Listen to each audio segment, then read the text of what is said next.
Have you ever sat back and wondered whatever happened to that one Kickstarter campaign?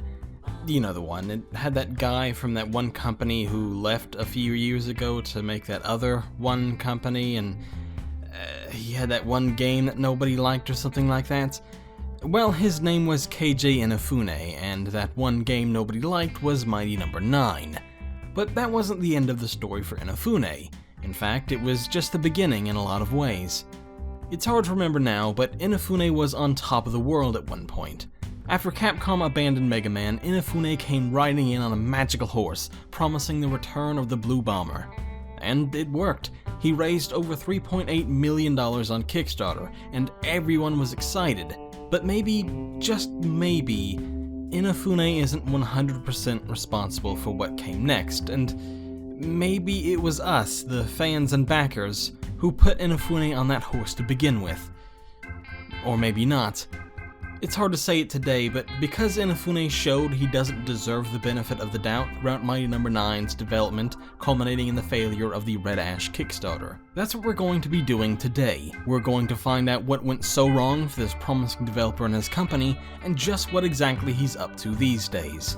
Well, that's the goal anyway. We didn't actually find that out because he's since isolated himself from the public and hasn't responded to any of our attempts to contact him. We still have to ask though, where is Keiji Inafune, his studio Concept, and Red Ash now?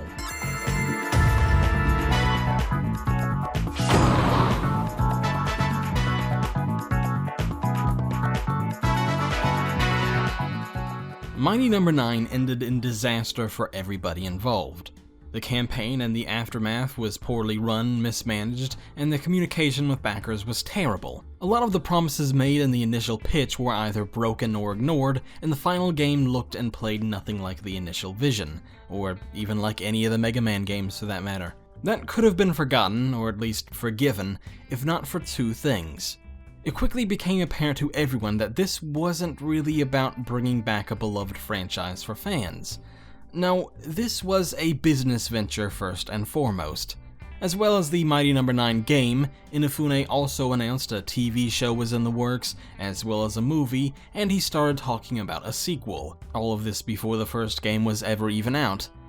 But what really riled everyone up was Red Ash, a Kickstarter campaign Inafune launched in July 2015 before Mighty No. 9 was released. Inafune said in a January 2015 update that Mighty No. 9 was pretty much finished, but quietly delayed the game right after the Red Ash campaign debuted anyway. Needless to say, people weren't best pleased, and no one was biting on Red Ash, itself a spiritual successor to Mega Man Legends. The campaign was a joke, and it was clear Concept had absolutely nothing to offer. There was a prototype, but in reality it was composed of nothing but a basic hallway and character models from Mighty No. 9. The Kickstarter page was full of nothing but concept art and talk of what the game might be like one day, not any actual gameplay footage. Worst of all, it launched simultaneously with a Red Ash anime Kickstarter, further reinforcing the idea that Inafune was a businessman and this was only about money for him.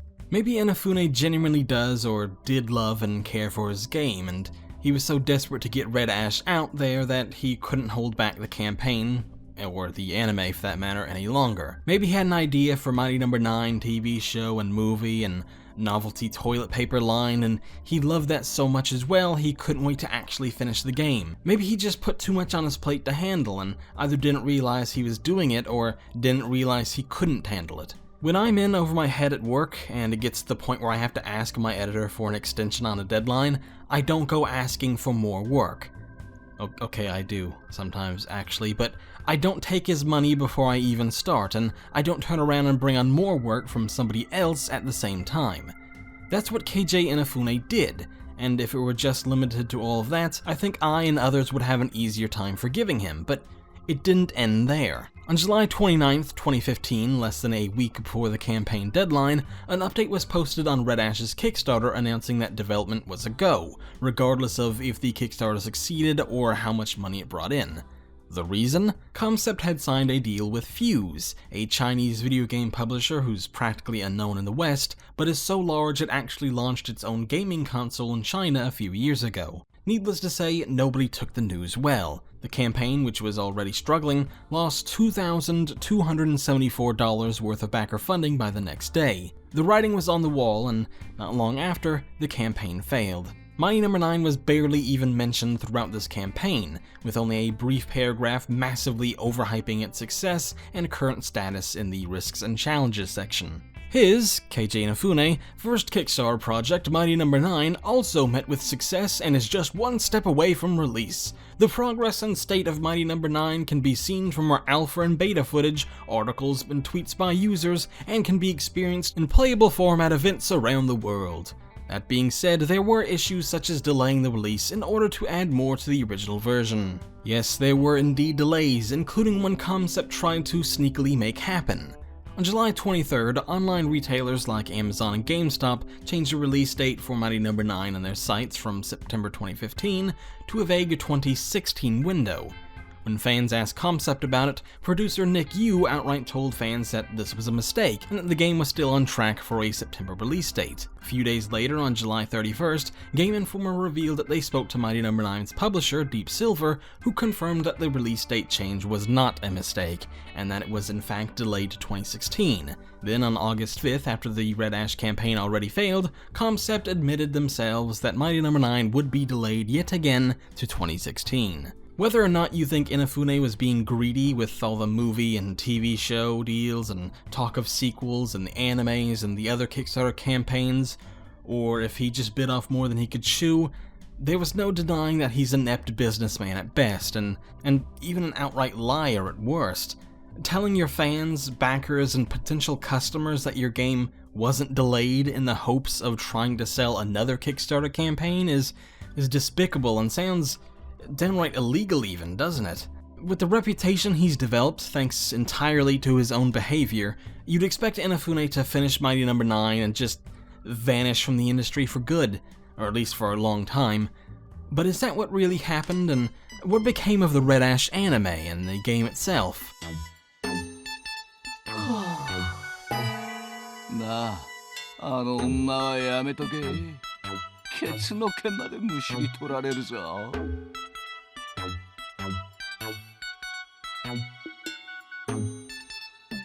Once again, the shortest part of our show, called Where Are They Now, will be spent answering that question. For the most part, it really does seem like Inafune disappeared.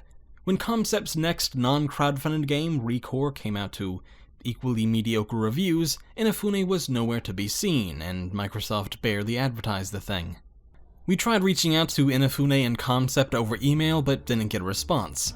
We also tried contacting Fuse, the Chinese publisher who picked up Red Ash, but their website was entirely in Chinese with no foreign language options. Thanks to Google Translate, we were able to find a contact form, but something tells me they aren't too welcoming of foreign inquiries. There's not much chatter around Red Ash either.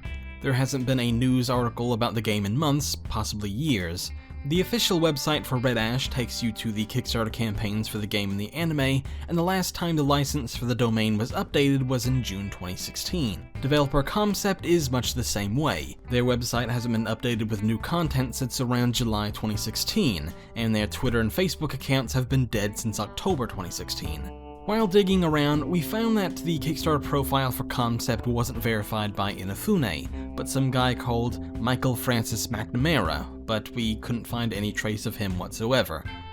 My guess, and this is a guess, is that this is some kind of banker or accountant or lawyer or just somebody like that based in the United States that was used to collect US dollars, since Kickstarter more or less required you to be in the US or Canada at the time. Right now, all we can really do is make an educated guess and assume Fuse is still funding Red Ash's development. We may learn very quickly what became of the game with E3 right around the corner and Tokyo Game Show in the not too distant future. If we don't see it at either show after all of this time, my money would be on it being dead in the water. The Red Ash anime, being created by Studio 4 Degrees Celsius, is still being made, but they didn't respond to a request for interview either. Progress has been slow over the years, but there has been a flurry of information in 2017. The name has been changed from Red Ash Magicadia to the simpler Red Ash Gear World. There's also a new plot summary which sounds confused to say the least, and even a few seconds of footage has been shown.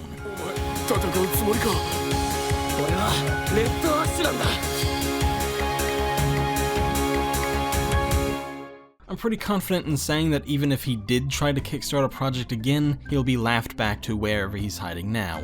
I'm normally pretty sympathetic to developers who have failed campaigns, but not in this instance. A developer biting off more than they can chew? Okay, that's a huge mistake, but understandable. A businessman pretending to be a developer and trying to create a huge mega franchise? Kinda scummy, but also understandable since he did at least seem to care about bringing back a new Mega Man game. But actively lying to backers about delays so you can sell yet another crowdfunding campaign when the last one was a complete disaster and continually promising sequels, movies, and TV shows, that's when you've crossed the line. I don't know if we'll ever see Red Ash materialize, but it's probably for the best for everyone if it doesn't.